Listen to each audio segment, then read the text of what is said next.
Hello students, aldol condensation हमने last lecture में पढ़ा था और हमने बोला था कि एल्डोल कंडेंसेशन के लिए, ठीक है, एल्डिहाइड और कीटोन दोनों शो कर सकते हैं। कंडीशन क्या है? अल्फा हाइड्रोजन होना चाहिए, ठीक है। C double bond O, carbon के पास जो नेबरिंग कार्बन होता है वो अल्फा कार्बन होता है और उस अल्फा कार्बन पे अल्फा हाइड्रोजन होना चाहिए। तो वहाँ एक एल्डिहाइड और एक कीटोन का एग्जाम्पल हमने देख लिया था।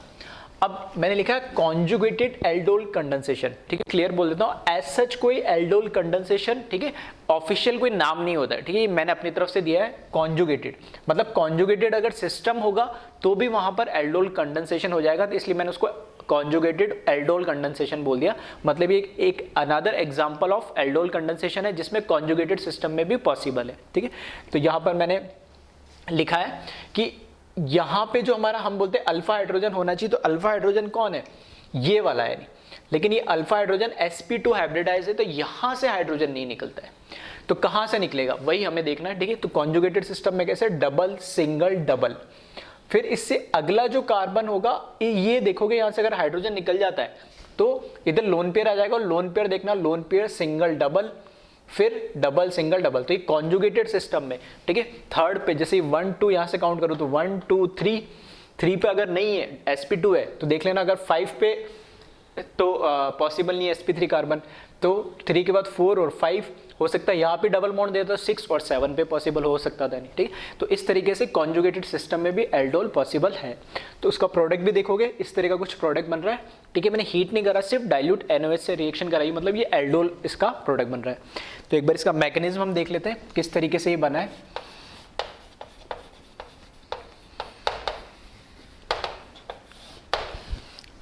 तो मैकेनिज्म में फर्स्ट स्टेप में क्या होता है, जो यहां पर, ठीक है, मैं इसको इस तरीके से लिख रहा हूं, H C double bond O CH double bond CH CS2H।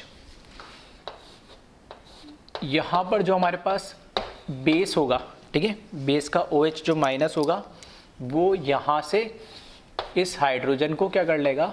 Abstract कर लेगा, और यहां से जब हाइड्रोजन निकलेगा तो ये बन जाएगा हमारे पास H C double bond O CH double bond CH CS2, और यहाँ पे, ठीक है, लोन पेयर ऑफ इलेक्ट्रॉन आ जाएगा plus H2।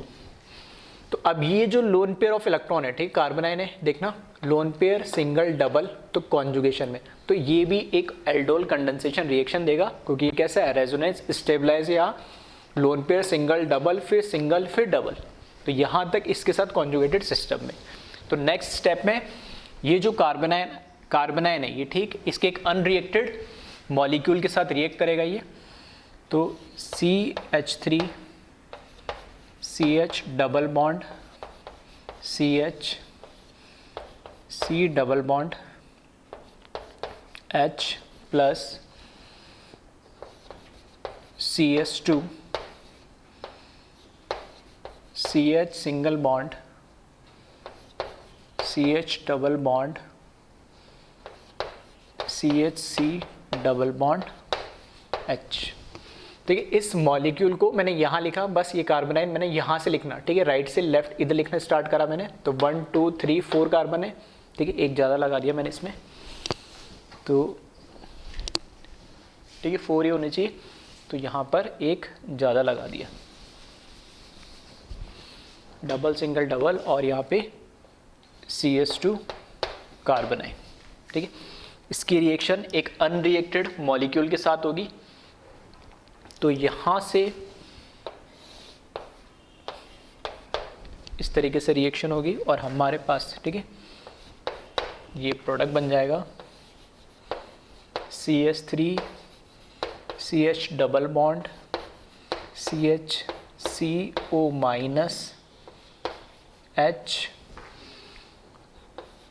CS2 CH double bond CH C double bond H, ठीक है, ये प्रोडक्ट हमें मिल जाएगा। फिर इसका वाटर के साथ इसकी रिएक्शन कराएंगे तो प्रोटोनेशन होएगा, यहाँ से H प्लस ये ले लेगा और ये बन जाएगा finally CH3 CH double bond CH COH CH2 CH double bond CH double bond H। ठीक है, तो ये देखना प्रोडक्ट 1 2 3 4 5 6 7 8, ये ऐसे बोल सकता हूँ 1 2 3 4 5 पे OH है तो 1 2 3 4 5 पे OH है, सेम प्रोडक्ट बन जाएगा। इन केस अगर हमें क्या दे रखा हो, हीटिंग दे रखा हो, ठीक है, अगर हीटिंग दे रखा होता तो यहाँ से, ठीक है, ये तो क्या होता अल्फ़ा और ये बीटा, ठीक है, डबल सिंगल डबल, वैसे तो यहाँ होता था अल्फ़ा, लेकिन अब ये इसके साथ कॉन्जुगेटेड है तो ये हो जाएगा अल्फ़ा और इसके नियर बाई वाला बीटा, तो अल्फ़ा से हाइड्रोजन और बीटा से OH निकल जाएगा, ठीक है, तो H और OH निकल जाएगा H2 के फॉर्म में, और यहाँ पर भी क्या बन जाएगा, डबल बॉन्ड आ जाएगा, इन दोनों के बीच में डबल बॉन्ड आ जाएगा और पूरा सिस्टम कॉन्जुगेटेड हो जाएगा। ठीक है, तो इस तरीके से बन जाएगा ये CH3 CH डबल CH, फिर CH double bond CH, then CH double bond CH और C डबल बॉन्ड H। तो देखना double single double single double single double, ठीक है, तो पूरा एक कॉन्जुगेटेड सिस्टम हो जाएगा और यहाँ से H2 निकल जाएगा। ठीक है, तो एल्डोल कंडेंसेशन में इस तरह के क्वेश्चंस भी पॉसिबल है जिसमें कॉन्जुगेटेड अल्फा हाइड्रोजन, मतलब इस कार्बोनिल से नियर बाई कार्बन पे हाइड्रोजन अगर है तब तो ठीक है, और अगर वो डबल बॉन्डेड है तो एक बार चेक कर लेना एक्सटेंडेड। ठीक है, एक्सटेंडेड उसमें कॉन्जुगेशन अगर होगा तो इस तरीके भी कॉन्जुगेटेड सिस्टम में एल्डोल कंडेंसेशन का प्रोडक्ट बन सकता है। ठीक, तो इसको एक बार आप कॉपी कर ले।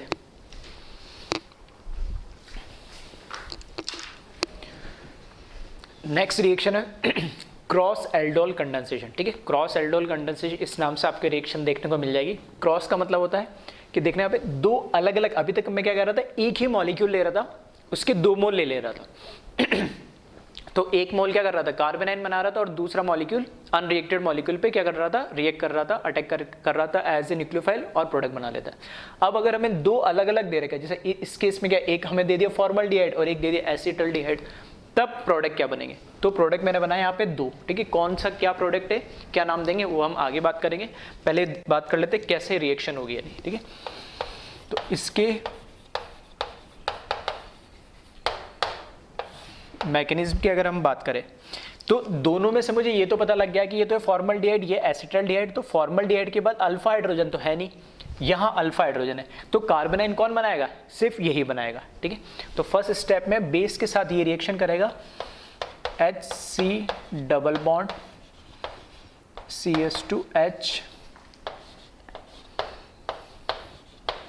OH माइनस,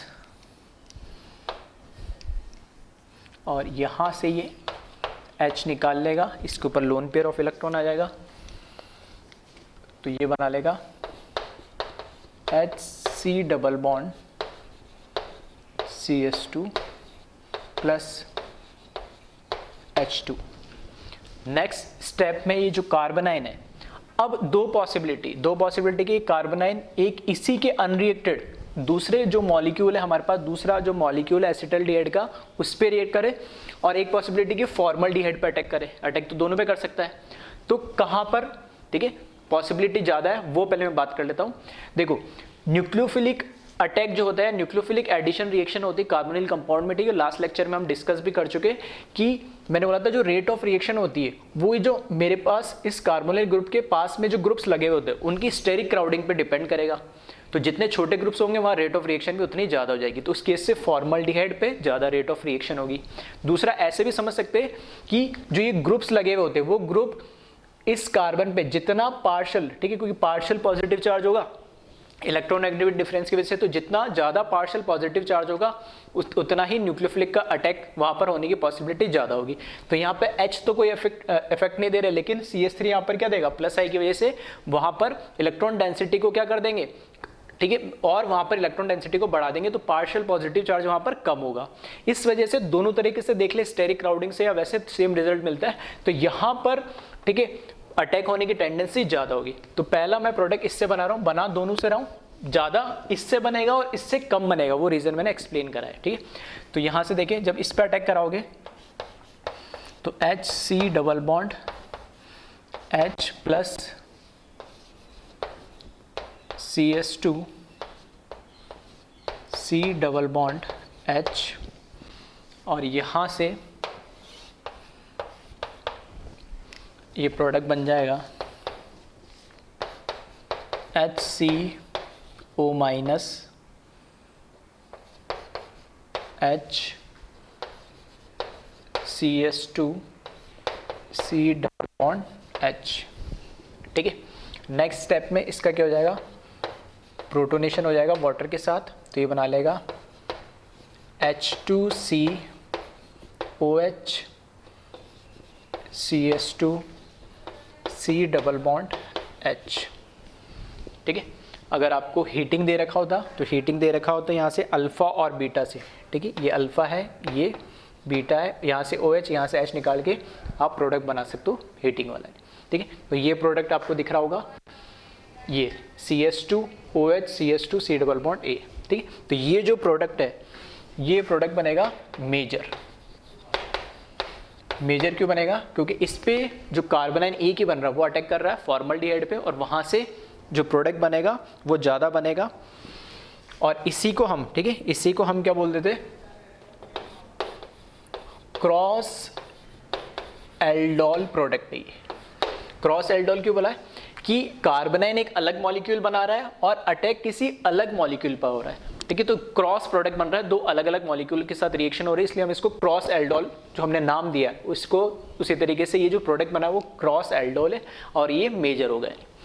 दूसरे केस में अगर सेम मॉलिक्यूल पर अटैक करेगा तो वो आपको पता ही है, CH3 C double bond H plus C double bond H,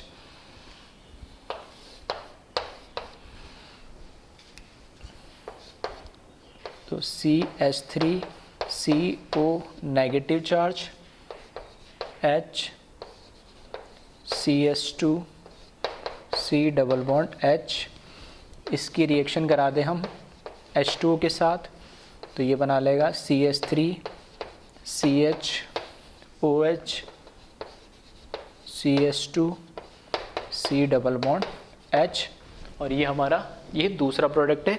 और क्योंकि एक तरीके से ये क्या बनेगा, माइनर बनेगा इसके रेस्पेक्ट में, और हम इसको ऐसे भी बोल सकते हैं क्या है, सेल्फ एल्डोल। मतलब जो कार्बोनाइन बना रहा है वो अपने ही मॉलिक्यूल के साथ क्या करेगा, रिएक्ट कर जाएगा, तो इसको हम क्या बोल देंगे, सेल्फ एल्डोल। ठीक है, तो एक मॉलिक्यूल अगर ऐसा होता है कि ये मॉलिक्यूल अलग होता है, ये भी अलग होता है, यहाँ पे जैसे फॉर एग्जांपल ये क्या होता है, एसीटोन होता है, और ये क्या है, एसिटल्डिहाइड, तो दोनों पॉसिबिलिटी थी कि ये भी कार्बोनाइन बनाए ये भी बनाए, तो उस केस में कितने प्रोडक्ट बन जाते, 4।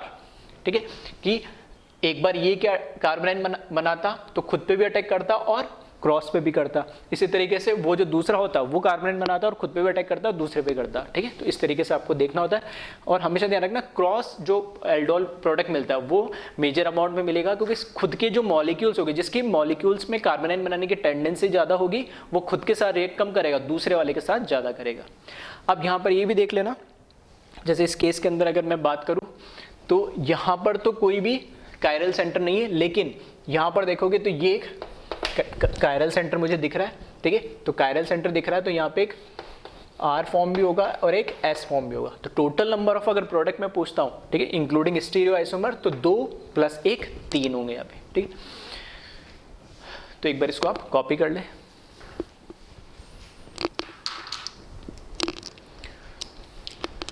नेक्स्ट है इंट्रामोलिकुलर एल्डोल कंडेंसेशन। ठीक है, तो इंट्रामोलिकुलर का मतलब क्या है, इस बार जो एल्डोल कंडेंसेशन हो रहा है वो एक ही मॉलिक्यूल के अंदर होगा नहीं। ठीक है, तो देख लेते हैं इसमें किस तरीके से रिएक्शन हो रही है।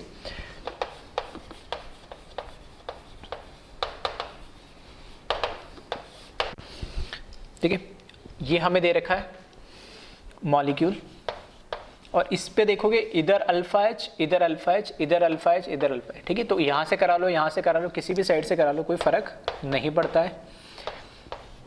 इंट्रामोलिकुलर को प्रायोरिटी क्यों दिया, क्योंकि हम ऑलरेडी बात कर चुके हैं कि जो इंट्रामोलिकुलर रिएक्शन होती है वो बहुत फास्ट होती है। ठीक है, तो यहाँ पर जो रिएक्शन होगी बेस के साथ वो इस हाइड्रोजन को ले जा रहा। इस हाइड्रोजन को क्यों नहीं ले जा रहा, उसका भी रीज़न अभी समझ में आ जाएगा। तो ये बना लेगा CH3 C double bond CH2 CH2 C double bond CH2 और यहाँ पे माइनस प्लस H2। अब देखना यहाँ से ये जो CH2 माइनस है, एक तो पॉसिबिलिटी थी कि ये मॉलिक्यूल क्या करता, इसके एक और मॉलिक्यूल के साथ जाके रिएक्ट करता, लेकिन यहाँ पे पॉसिबिलिटी क्या है कि ये मॉलिक्यूल, ठीक है, इसी मॉलिक्यूल के अंदर खुद दूसरे एंड पे रिएक्ट कर ले। कैसे, अगर मैं नंबरिंग कर दूं 1 2 3 4 5, तो 5 पे जो कार्बन आयन है ये अटैक कर देगा 1 नंबर जो इसको दे रखा मैंने कार्बोनिल ग्रुप पे, यानी तो इस तरीके से ये इंट्रामॉलिक्यूलर रिएक्शन कर लेगा। इंट्रामॉलिक्यूलर इसलिए करेगा क्योंकि इंट्रामॉलिक्यूलर की रेट ऑफ रिएक्शन, ठीक है, एज कंपेयर टू इंटरमॉलिक्यूलर से बहुत ज़्यादा होती है। फिर यहाँ पर क्यों नहीं बनाया कार्बन, अगर यहाँ पर बनाता तो या तो इस पे तो अटैक नहीं करता, किस पे, इस पे अटैक करता, इस पे अटैक करता तो 1 2 3 मेंबर रिंग बनती, जो कि हाईली क्या होती, अनस्टेबल होती। यहाँ से काउंट करोगे तो 1 2 3 4 5 मेंबर रिंग बन रही है, ठीक है। तो इंट्रामॉलिक्यूलर रिएक्शन हो रही है और इंट्रामॉलिक्यूलर रिएक्शन से 5 मेंबर रिंग बन रही है, तो मैंने डायरेक्ट क्या करा, 5 मेंबर रिंग बना ली। अब किसी को भी नंबरिंग दे दो, फॉर एग्जांपल मैंने यहाँ दे दिया, इसको दे दिया 1 2 3 4 और 5। अब ये देख ले 1 के ऊपर क्या लगा हुआ है, एक तो CH3 लगा हुआ है और एक C डबल बॉन्ड है जिसपे O माइनस आ जाएगा, तो ये तो हो गया CH3 और ये हो गया O पे नेगेटिव चार्ज। फिर 2 3 4 पे लगा हुआ है C डबल बॉन्ड O, तो यहाँ पे 4 पे डबल बॉन्ड O आ गया और 5 तो अटैक कर ही रहा है इस पे, तो ये इस पे अटैक करके बना लिया, ठीक है। नेक्स्ट स्टेप में H2O से रिएक्शन होगी और ये क्या हो जाएगा, प्रोटोनेट हो जाएगा।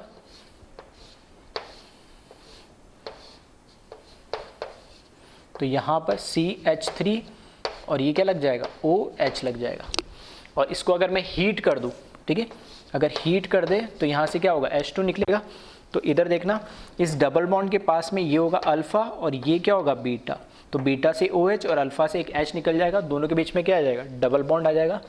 तो ये इस तरीके से फाइनली इसका प्रोडक्ट बन जाएगा इंट्रामॉलिक्यूलर रिएक्शन का, ठीक है। प्लस यहाँ पर क्या, H2 रिलीज हो जाएगा, ठीक है। तो हमें पता है इंट्रामॉलिक्यूलर इंटर से फास्ट होती है, इसलिए इंट्रामॉलिक्यूलर रिएक्शन देगा जहाँ पे भी पॉसिबिलिटी होगी। हाँ, लेकिन शर्त क्या है कि 5 या 6 मेंबर रिंग बननी चाहिए जनरली, तभी ये होगा।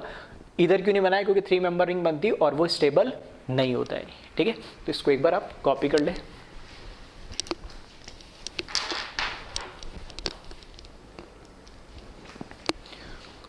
कुछ रिएक्शंस, ठीक है, सेम एल्डोल जैसी हमें देखने को मिलती है, तो वही लिखा मैंने, similar reaction to aldol condensation.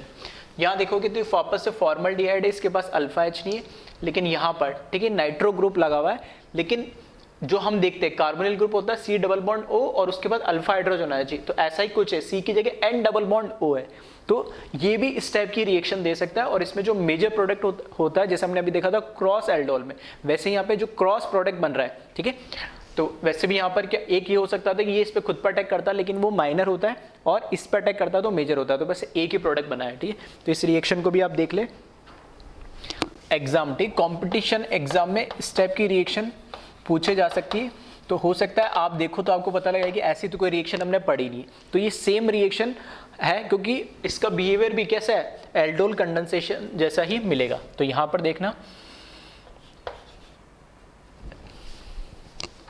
ठीक है, जो नाइट्रो ग्रुप है उसके बाद उसके पास कार्बन है और कार्बन के पास क्या है, अल्फा हाइड्रोजन है।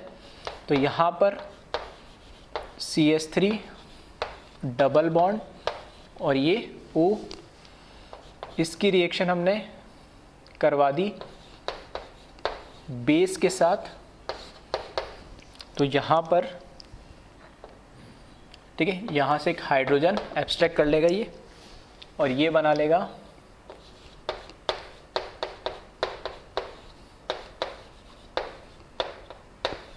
ठीक है। तो ये बन क्यों रहा है, क्योंकि वापस से डबल बॉन्ड होने की वजह से जो कार्बोनाइन बन रहा है इधर वो कॉन्जुगेटेडली क्या है, कॉन्जुगेटेड है डबल बॉन्ड के साथ और रेजोनेंस स्टेबलाइज है।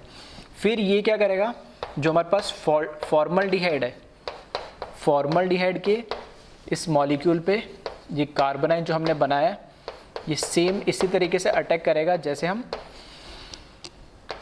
जनरली एल्डोल कंडेंसेशन के अंदर करवाते हैं।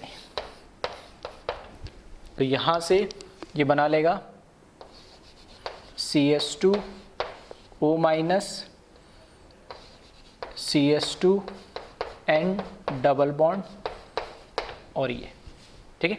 फिर नेक्स्ट स्टेप में इसका क्या करा दें हम, प्रोटोनेशन करा दे, पानी के साथ रिएक्शन कराए तो H+ लग जाएगा वहाँ पे, तो ये बना लेगा CS2OH CS2 and double bond और ये कोऑर्डिनेट बॉन्ड। और फर्दर हम इसको हीट कर दे, तो हीट करेंगे तो यहाँ पर ये अल्फ़ा है, ये बीटा है, तो अल्फ़ा से H और बीटा से OH निकल जाएगा, तो ये बना लेगा CS2 double bond CH and double bond ये O, ठीक है। तो ये same aldol condensation type reaction हो सकती है, ठीक है। तो इधर ऐसा कोई भी ग्रुप हो, ठीक है, जो इस तरीके से कॉन्जुगेटेड फॉर्म में, तो वो भी ये सेम रिएक्शन दे सकता है, नहीं, ठीक है। तो इसको एक बार आप कॉपी कर लें।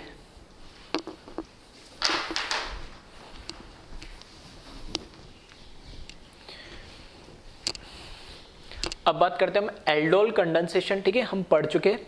अभी तक क्या करते थे हम, जो एल्डोल कंडेंसेशन जो रिएक्शन पढ़ रहे थे वो सब किस में देखा हमने, बेसिक मीडियम में।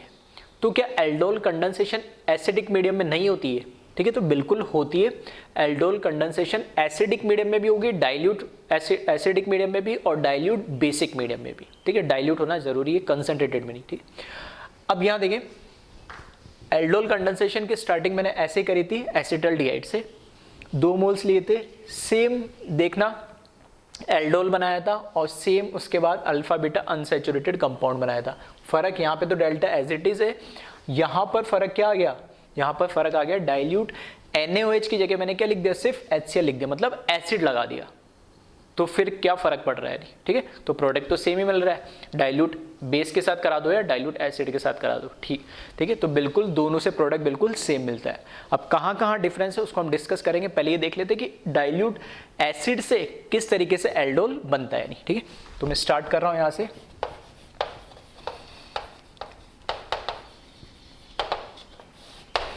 तो अगर मैकेनिज्म की अगर मैं बात करूं तो हमें पता है ये जो हमारे पास एसिटल्डिहाइड है,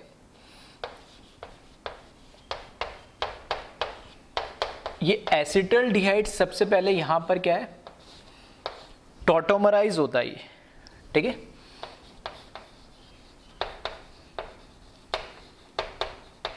टॉटोमराइज हो रहा है कैसे, यहां पर 1 2 और 3, 1 2 पे डबल बॉन्ड है जो टॉटोमराइज में 2 3 पे चला जाता है और 3 पे जो H होता है वो 1 पे शिफ्ट हो जाता है, ठीक है।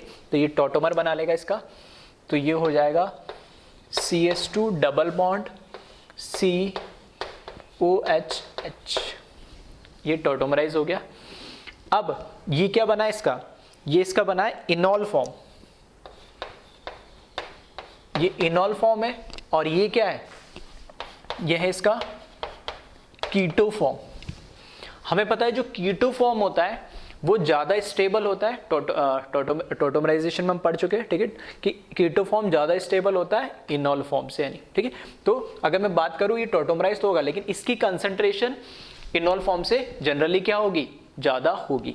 अब यहाँ पे मैंने टॉटोमराइज क्यों करा है कि एसिडिक मीडियम में हमें एक चाहिए क्या, इलेक्ट्रोफाइल और एक चाहिए न्यूक्लियोफाइल। तो ये जो इनॉल फॉर्म है ये यहाँ पर इनॉल फॉर्म यहाँ पर क्या करेगा, न्यूक्लियोफाइल की जैसे बिहेव करेगा ये, ठीक है। कैसे करेगा अभी हम आगे देखते हैं, ठीक है। तो ये तो यहाँ पर मैंने क्या करा, न्यूक्लियोफाइल बना दिया। अब जो एसिटल्डिहाइड का दूसरा मॉलिक्यूल, यहाँ 2 लिए ना, तो एक मॉलिक्यूल तो मैंने मान लिया टॉटोमराइज हो गया, जो दूसरा मॉलिक्यूल है CS3C डबल बॉन्ड H, ये क्या करेगा, क्योंकि हमने एसिडिक मीडियम लिया तो ये H+ से रिएक्ट करता है, H प्लस से कौन रिएक्ट करेगा, यहाँ पर ऑक्सीजन के पास क्या है, 2 लोन पेयर है, तो ये प्रोटोनेट हो जाता है यहाँ से, ठीक है, प्रोटोनेट हो जाएगा और ये बना लेगा CH3C डबल बॉन्ड OH, यहाँ पे प्लस और यहाँ पर H। क्योंकि ये तो प्रोटोनेट हुआ तो ये बॉन्ड तो वापस टूटेगा नहीं, यहाँ से क्या होता है, ये पाई बॉन्ड यहाँ शिफ्ट हो जाएगा क्योंकि ऑक्सीजन पे पॉजिटिव चार्ज स्टेबल नहीं है, ठीक है, तो ये इसका एक क्या बना लेगा, रेजोनेटिंग स्ट्रक्चर बना लेगा और ये कन्वर्ट हो जाएगा CH3COH, यहाँ पर H और ये बना लेगा कार्बोकेटाइन। अब ये जो कार्बोकेटाइन बना ये काम करेगा इलेक्ट्रोफाइल का। इलेक्ट्रोफाइल कैसा होता है, इलेक्ट्रॉन डेफिशिएंट, तो मुझे दिख रहा है कार्बोकेटाइन है इलेक्ट्रॉन डेफिशिएंट है। न्यूक्लियोफाइल कैसा होता है, इलेक्ट्रॉन रिच, तो यहाँ पे जो एल्कीन का जो पाई बॉन्ड है ये, ठीक है, इलेक्ट्रॉन रिच का काम करेगा, ये पाई बॉन्ड डोनेट करने का काम करेगा। अब इन दोनों की रिएक्शन आपस में होती है, एक इलेक्ट्रोफाइल पे, दूसरा है कि जो न्यूक्लियोफाइल बना वो अटैक करता है। तो यहाँ पर मेरे पास नेक्स्ट स्टेप में देखोगे तो CH3COH H कार्बोकेटाइन प्लस जो हमारा न्यूक्लियोफाइल है यहाँ पे CH2 डबल बॉन्ड COH और H। कैसे भी आप इसको समझ सकते हो, जो पाई बॉन्ड है, ठीक है, वैसे तो डायरेक्ट इसको दिखाते हैं इस तरीके से, फिर भी आप समझ सकते हो कि पाई बॉन्ड को शिफ्ट होना है, या तो इधर शिफ्ट होना है या इधर शिफ्ट होना है। तो अगर ये यहाँ शिफ्ट होगा तो ये कैसा बना लेगा, ठीक है, यहाँ पर शिफ्ट होगा तो यहाँ पे नेगेटिव चार्ज आएगा, ऑक्सीजन पे क्या है, 2 लोन पेयर है तो उसको अनस्टेबलाइज करेगा। यहाँ शिफ्ट होगा तो यहाँ पर ये स्टेबल होगा और इधर क्या बन जाएगा, उसका करस्पॉन्डिंग कार्बोकेटाइन बन जाएगा। तो पाई बॉन्ड को इधर शिफ्ट कराओगे तो यहाँ बनेगा कार्बोकेटाइन, और यहाँ नेगेटिव पाई बॉन्ड इधर शिफ्ट होगा तो ये अटैक करेगा इस कार्बन पे, ठीक है। तो इसको दिखाते वैसे डायरेक्टली, तो ये पाई बॉन्ड इस कार्बोकेटाइन पे अटैक कर रहा है, और जब ये अटैक करेगा, ठीक है, नहीं समझ में आ रहा तो उसके लिए बता रहा हूँ, अगर कंफ्यूजन हो तो किसी पे भी शिफ्ट करा लेना, इस पे या इस पे, फिर देख लेना कौन सा ज़्यादा स्टेबल है, ठीक है। तो यहाँ पे स्टेबल होगा तो इधर आ जाएगा नेगेटिव चार्ज, तो ऐसा मान लो इससे बॉन्ड बनेगा और इस पर आ जाएगा कार्बोकेटाइन। तो यहाँ से तो कार्बोकेटाइन हट गया, CH3CHOH CH2COH और यहाँ पर और ये बन जाएगा कार्बोकेटाइन, ठीक है। यहाँ पर कार्बोकेटाइन आ गया और यहाँ पर ये क्या हो गया, शिफ्ट हो गया। अब इसके पास क्योंकि ये वाला कार्बोकेटाइन तो नहीं रहा, लेकिन अब ये नया कार्बोकेटाइन बन गया और इस पे कार्बोकेटाइन बना, तो इसको कंपनसेट करने के लिए क्या करता है, लोन पेयर को पाई बॉन्ड में कन्वर्ट कर देता है, और ऐसा करने पे CH3CHOH CH2 C double bond O, यहाँ पे H, और इस पे क्या आ जाएगा, ऑक्सीजन पे पॉजिटिव चार्ज, और ये हो जाएगा H। अब ऑक्सीजन पे पॉजिटिव चार्ज हो गया तो ये क्या हो जाएगा, डी प्रोटोनेट कर देगा इसको, ये H प्लस के फॉर्म में इसको निकाल देगा, तो डी प्रोटोनेट होगा, तो यहाँ से बन जाएगा मेरे पास CH3CHOH CH2 C double bond H, और यहाँ से H प्लस की फॉर्म में निकल जाएगा। तो ये मेरा क्या बन गया, एल्डोल बन गया, देख लेना CH3CHOH, ठीक है। ये यहाँ पर अब क्या हो गया मेरे लिए, ये अल्फा हो गया और ये कार्बन बीटा, ठीक है, इसमें कन्वर्ट हो गई, एल्डोल बन गया यहाँ पे। अब एल्डोल को हीट करेंगे, अब वहाँ पर क्या होता था, बेसिक मीडियम में होती थी ये रिएक्शन, ठीक है। यहाँ पर क्या हो रही है, यहाँ पर एसिडिक मीडियम में हो रही है रिएक्शन। तो बेसिक मीडियम में होती थी, तो याद करना सबसे पहले एल्डोल कंडेंसेशन पढ़ा था, तो मैंने बोला था E1CB मैकेनिज्म को फॉलो करता है, और यहाँ से डिहाइड्रेशन, मतलब यहाँ से अल्फा से H और बीटा से OH निकलता है। सेम यही है, अल्फा से यहाँ से भी H निकलेगा, बीटा से यहाँ से भी OH निकलेगा, लेकिन E1CB मैकेनिज्म नहीं होगा, यहाँ पर E1 होगा। E1 कैसे होगा, क्योंकि अब यहाँ पर कोई बेस नहीं है, यहाँ पे बेस नहीं, यहाँ पर क्या है, हमारे पास एसिड है, तो ये प्रोटोनेट होगा और फिर कार्बोकेटाइन बनाएगा। यहाँ पे जो हमारे पास OH है बीटा पे, ये पहले क्या होगा, प्रोटोनेट होगा, प्रोटोनेट होने के बाद ये बना लेगा H2+ जो गुड लिविंग ग्रुप बन जाएगा, और फिर यहाँ पे बनाएगा कार्बोकेटाइन, कार्बोकेटाइन बनेगा, और फिर यहाँ से हाइड्रोजन निकाल लेगा Cl- जो हमारा एसिड में दे रखा है, और ये पाई में कन्वर्ट हो जाए। तो ध्यान रखना ये जो मैकेनिज्म है यहाँ पे, ठीक है, ये जो मैकेनिज्म है यहाँ पे, ये है E1 मैकेनिज्म हो गया है, जबकि बेसिक मीडियम में ये कौन सा होता है, E1CB मैकेनिज्म होता है, ठीक है। तो यहां से मैं लिख देता हूं, तो ये बना लेगा CH double bond CS2 CHOH2 और पॉजिटिव चार्ज प्रोटोनेट होने के बाद, और ये बना लेगा CS3। फिर यहाँ से गुड लिविंग ग्रुप में कन्वर्ट हो गया, तो ये इस तरीके से H2 यहाँ से निकल जाएगा, और H2 यहाँ से निकलेगा तो ये बना लेगा CS3 CH पे कार्बोकेटाइन, फिर CH इस तरीके से लिखा मैंने, और C डबल बॉन्ड और ये H। और नेक्स्ट स्टेप में क्या होगा, ये जो सिग्मा बॉन्ड है ये किस में, पाई में कन्वर्ट हो जाएगा, और H+ निकल जाएगा, और फाइनल हमें, ठीक है, एक स्टेप और लिख लेना, जगह नहीं है तो मैं यहाँ लिख नहीं रहा हूँ, है ना। क्या करना, नेक्स्ट स्टेप में यहाँ से क्या हो गया, इधर लिख देता हूँ -H2 तो ही निकल गया, ये बना लिया इसने कार्बोकेटाइन। नेक्स्ट स्टेप में ये सिग्मा पाई में कन्वर्ट हो जाएगा, यहाँ से H+ निकल जाएगा, तो एक स्टेप इसके आगे और लिख लेना, और फाइनली प्रोडक्ट इसमें कन्वर्ट हो जाएगा। तो डिफरेंस क्या है, पहला डिफरेंस तो यहाँ से हमको समझ में आ गया कि जब हम इसको हीट करते हैं या हम डिहाइड्रेशन मतलब H2 निकालते अल्फा बीटा से, सेम यहाँ पर भी क्या है, इधर भी अल्फा बीटा से निकलता है, और बेसिक मीडियम में भी अल्फा बीटा से निकलता है, बस वहाँ E1CB मैकेनिज्म को फॉलो करता था, ये A1 मैकेनिज्म को फॉलो करता है। दूसरा अगर मैं बात करूं तो इसमें एसिडिक और बेसिक मीडियम दोनों से अगर सेम प्रोडक्ट मिलता है तो हम तो किसी से भी रिएक्शन करवा ले, क्या फर्क पड़ता है। तो हम बेसिक में क्यों पढ़ रहे हैं, तो बेसिक में इसलिए पढ़ रहे हैं क्योंकि जो रेट ऑफ रिएक्शन होती है एल्डोल कंडेंसेशन की, वो बेसिक मीडियम में ज्यादा होती है as compare to acidic medium, ठीक है। 2 पॉइंट में लिखा रहा हूं, ठीक है, जगह नहीं तो मैं लिख नहीं रहा हूं, लिख लेना। पहला पॉइंट तो ये कि डिहाइड्रेशन वाला जो स्टेप है, डिहाइड्रेशन बेसिक मीडियम में E1CB मैकेनिज्म को फॉलो करेगा, और डिहाइड्रेशन वाला स्टेप एसिडिक मीडियम में E1 मैकेनिज्म को फॉलो करेगा, ठीक है। ऑब्जेक्टिव में पूछा जा सकता है, तो ध्यान रखना कंपटीशन में और स्कूल एग्जाम में, बोर्ड एग्जाम में पूछा जा सकता है। एक पॉइंट तो ये लिख लेना, मैं नहीं लिखा रहा हूं लेकिन लिख लेना, ठीक है। दूसरा पॉइंट ये लिखना, rate of reaction of aldol condensation is more in basic medium as compared to acidic medium। Basic medium में रेट ऑफ रिएक्शन ज्यादा होती है एसिडिक मीडियम से। क्यों होती है अब वो मैं समझा रहा हूं, उसको समझ लेना। देखो जब ये टॉटोमराइज हो रहा है, टॉटोमराइज हो रहा है तो कीटो फॉर्म से किस में कन्वर्ट हुआ, ये इनोल फॉर्म में। यानी अब मैंने बोला है कि, और हमें पता भी है कि कीटो जो फॉर्म होता है इनोल फॉर्म से क्या होता है, ज्यादा स्टेबल होता है, नहीं, ठीक है, क्योंकि उसकी बॉन्ड एनर्जी ज्यादा होती है, सब चीज हम डिस्कस कर चुके। तो ये जब कीटो फॉर्म ज्यादा स्टेबल है तो टॉटोमराइज होकर इनोल फॉर्म में कन्वर्ट क्यों होना चाहेगा, ठीक है। तो इसकी जो कंसंट्रेशन है इनोल फॉर्म की इक्विलिब्रियम पे कम होती है, जबकि कीटो फॉर्म की ज्यादा होती है। तो जितना कम कन्वर्जन इनोल के अंदर होगा उतनी ही तो रिएक्शन धीरे चलेगी आगे, क्योंकि भले ही तुम यहां से, ठीक है, प्रोटोनेट करा के यहां से तुम एक इलेक्ट्रोफाइल बना लो, लेकिन अगर इनोल फॉर्म इसमें डेवलप नहीं होगा तो वो मेरे पास न्यूक्लियोफाइल नहीं मिलेगा, और न्यूक्लियोफाइल नहीं मिलेगा तो रिएक्शन ये आगे बढ़ेगी ही नहीं।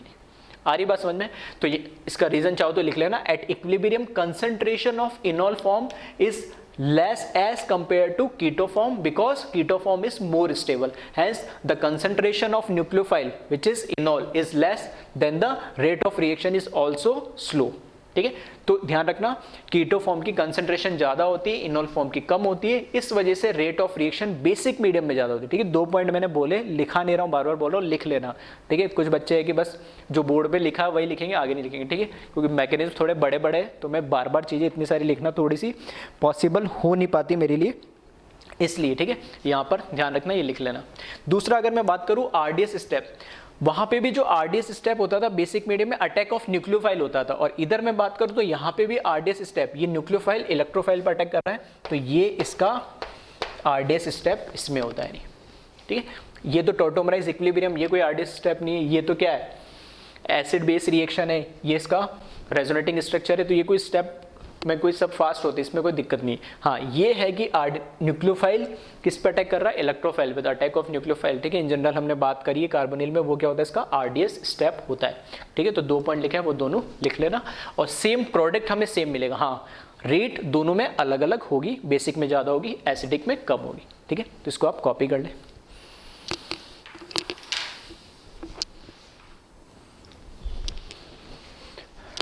नेक्स्ट जो रिएक्शन है एल्डोल की वो है रेट्रो एल्डोल।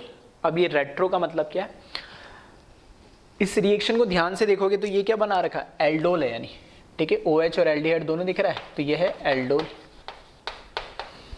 और यहां से किस में कन्वर्ट हो गया वापस, ये एल्डिहाइड में। हम अभी तक रिएक्शन क्या लिख रखे थे, एल्डिहाइड से एल्डोल बना रहे थे, अब मैंने यहाँ एल्डोल से एल्डिहाइड बना दिया। तो रेट्रो का मतलब सिंपल सा आप समझ सकते हो, रिवर्स ऑफ एल्डोल। ठीक है, रेट्रो एल्डोल बोलो या रिवर्स ऑफ एल्डोल बोलो। जो रिएक्शन हो रही थी हमने एल्डोल कंडेंसेशन में कराया सिमिलर, ठीक है, एज इट इज, उसका क्या करना है, हमें रिवर्स स्टेप करा देना है, और उस रिवर्स डायरेक्शन में जो रिएक्शन हो रही है उसी को हम क्या बोलते हैं, रेट्रो एल्डोल बोलते हैं।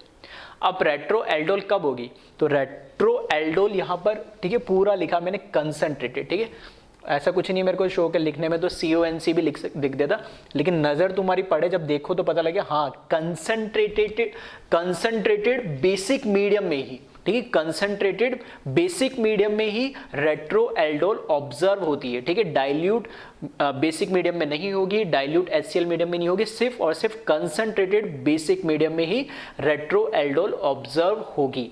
ऐसा क्यों होता है कि जो हमने प्रोडक्ट बनाया है, जो प्रोडक्ट हम बनाते हैं एल्डोल कंडेंसेशन में, तो कंसंट्रेटेड मतलब OH माइनस की कंसंट्रेशन यहाँ इतनी ज्यादा होती है कि वो क्या करता है, इस पे फर्दर अटैक कर देता है, और फर्दर अटैक करने से रिएक्शन वापस रिवर्स डायरेक्शन में चलने लगती है।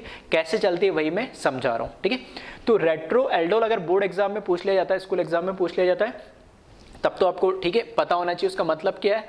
ठीक है, और फिर उसका मैकेनिज्म क्या है वो भी मैं बता दे रहा हूँ। कॉम्पिटिशन में इसका अपना एक इंपॉर्टेंस हो जाता है, वो नॉर्मल एल्डोल रिएक्शन में भी रेट्रो एल्डोल का यूज कराएगा इनडायरेक्ट वे में। कैसे, एक इलस्ट्रेशन में लेके उसको एक्सप्लेन करूंगा। पहले मैं बात करता हूं रेट्रो एल्डोल के मैकेनिज्म में कि ये रिएक्शन कैसे होती है। ठीक है,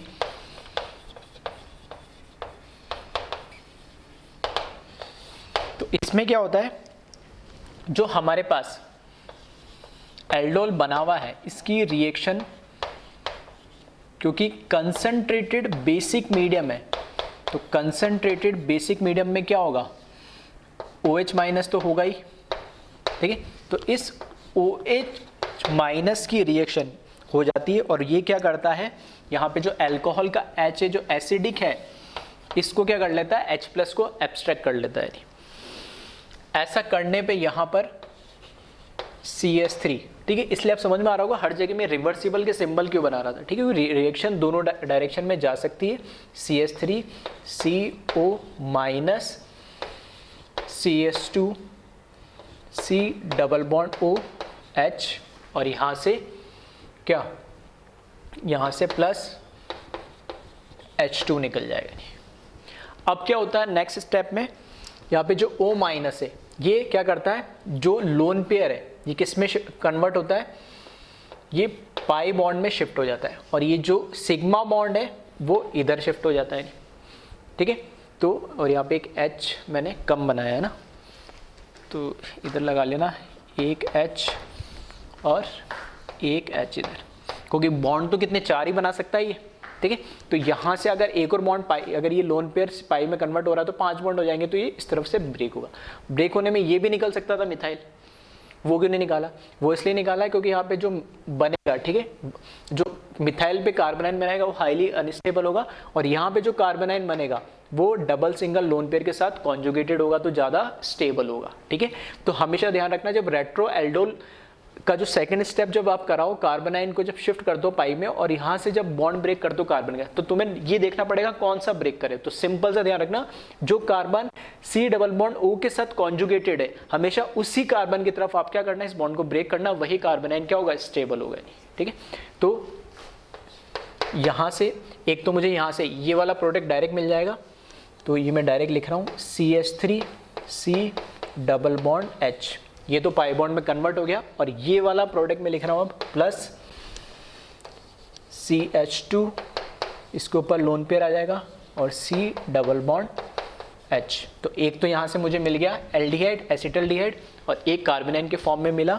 इसकी फर्दर रिएक्शन करा देंगे हम H2O से, तो ये क्या हो जाएगा, प्रोटोनेट हो जाएगा, प्रोटोनेट हो जाएगा। तो CH3C डबल बॉन्ड H, ये दूसरा हमें एसिटल्डिहाइड मिल जाएगा, प्लस साथ में क्या मिल जाएगा OH माइनस, तो यहाँ पे इनिशियली कंज्यूम हुआ था। ठीक है, तो जो भी हमने एल्डोल कंडेंसेशन लिखा था उसकी बस हमें क्या कर देना, रिवर्स डायरेक्शन में रिएक्शन लिखनी है। कई बार क्या होता है इसी में क्या है, एक हीटिंग इफेक्ट, मतलब एक स्टेप और आगे लिखते हैं हम, एल्डोल से क्या कर देते हैं, डिहाइड्रेशन जो करते हैं। तो यहाँ पर क्या लगाओ, डबल बॉन्ड। ठीक है, डबल बॉन्ड लगाओ तो पहले आप क्या कर दे, उसमें H2 ऐड कर दे, और कहाँ ऐड करेंगे, जो C डबल बॉन्ड O के पास में, उधर तो क्या ऐड करेंगे H, और अगले वाले पे OH ऐड करेंगे। ठीक है, तो उस तरीके का अगर भी फॉर्म में दे रखा हो तो भी हम कर सकते हैं। तो एक बार इसको कॉपी कर ले। अब इस पे क्वेश्चंस किस तरीके से पूछे जाते हैं, ठीक है, उसका एक मैं एग्जाम्पल ले रहा हूँ। ठीक है, अब तुम्हें क्या दे रखा होगा, क्वेश्चन इस तरीके से दे रखा होगा कि रिएक्टेंट तुम्हें गिवन नहीं होगा, रिएक्टेंट गिवन नहीं होगा, प्रोडक्ट डायरेक्ट दे रखा होगा, और नॉर्मल तुम्हें डाइल्यूट NaOH के साथ जो अननोन रिएक्टेंट है उसकी रिएक्शन तुम्हें करानी है। तो फिर आपको ये पता करना होगा कि वो रिएक्टेंट होगा क्या एक ही रिएक्टेंट है या एक से ज्यादा रिएक्टेंट है, वो रिएक्टेंट आपको पता लगाना होगा।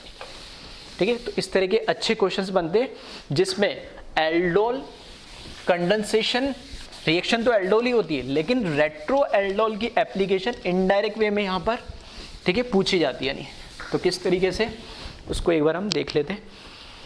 तो क्वेश्चन लिख लेना सिंपल सा,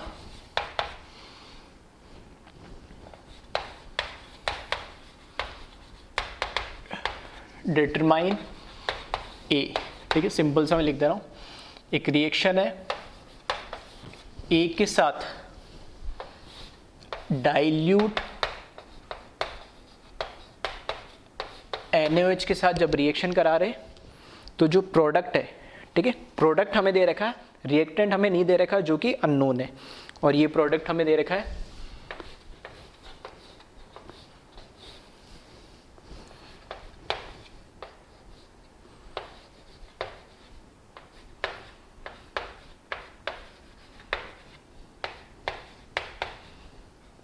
ठीक है, 1 2 3 हो गया ना, वैलेंसी पूरी। तो इस तरह के क्वेश्चन आपको मिल जाएंगे जिसमें आपको क्या है, प्रोडक्ट दे रखा होगा, रिएक्टेंट नहीं दे रखा होगा। यहाँ पे दे दिया डाइल्यूट NaOH, दैट मीन्स यहाँ पे एल्डोल कंडेंसेशन हो रहा है। ठीक है, रेट्रो तो किस में होता है, कंसंट्रेटेड में होता है, डाइल्यूट में तो हमेशा क्या होगा, एल्डोल ही होगा नॉर्मल। तो प्रोडक्ट हमें दे दिया, रिएक्टेंट हमें नहीं पता। तो अब कैसे करेंगे इस क्वेश्चन, तो बस जो रेट्रो एल्डोल है वो काम इसमें यहाँ से शुरू करेंगे, हम प्रोडक्ट से रिएक्टेंट बनाने की कोशिश करेंगे। ठीक है, तो है तो ये एल्डोल कंडेंसेशन ही, लेकिन अब मैं रिएक्टेंट डायरेक्ट कैसे बताऊं, नहीं बता सकता। लेकिन हाँ, रेट्रो एल्डोल क्या होती है, एल्डोल की रिवर्स होती है, तो रिवर्स डायरेक्शन में मैं इसको रिएक्शन को लिखूंगा और वहां से रिएक्टेंट को फाइंड आउट करूंगा। तो देखना इसमें, यहां से जो मुझे प्रोडक्ट दे रखा है, ठीक है, फिर से बोल रहा हूं कि इसको सॉल्व करने का तरीका यही है और कोई तरीका नहीं है। तो ऐसा मत मानना कि रेट्रो एल्डोल है, ये है नॉर्मल एल्डोल, लेकिन मुझे अब क्या करना है, प्रोडक्ट रिएक्टेंट पता करना है। तो मैं क्या कर रहा हूं, बेसिक मीडियम में OH माइनस से रिएक्शन कराते, तो जो हमारे पास प्रोटोनेटेड अल्कोहल है, ठीक है, मतलब अल्कोहल से क्या करता है, H+ निकाल लेता है ये, और ये कन्वर्ट कर देता है इस तरीके से, और ये हो जाएगा CHO माइनस CH3।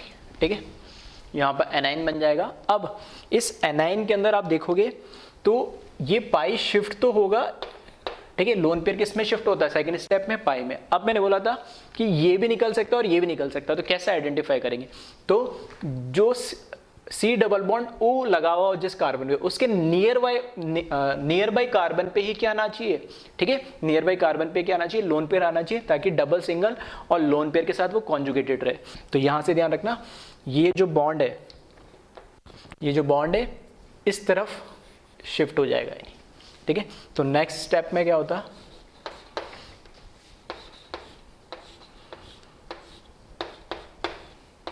यहां बन जाएगा कार्बोनाइन और ये मॉलिक्यूल अलग हो जाएगा, जिसमें C डबल बॉन्ड H और यहाँ पर CH3। एक मतलब दो मॉलिक्यूल, मतलब क्या, क्रॉस एल्डोल प्रोडक्ट है ये। एक तो मुझे क्या मिल गया यहाँ से, एसिटल्डिहाइड मिल गया, और एक ये कार्बोनाइन मिला, जिसका मैं क्या करूँगा, H2 के साथ प्रोटोनेशन करा दूंगा, और प्रोटोनेशन कराने पे और यहाँ पर क्या लग जाएगा, H लग जाएगा फाइनली, और प्लस OH माइनस यहाँ से मिल जाएगा। खैर मुझे रिएक्शन नहीं पूछी थी, मुझसे तो पूछा था कि A क्या है, तो इसमें A एक्चुअल क्या है, इन दोनों का, इसका और इसका दोनों है। या फिर मैं इसको और क्वेश्चन को अच्छा करना है तो इससे भी लिख सकता था मैं इसको A प्लस B।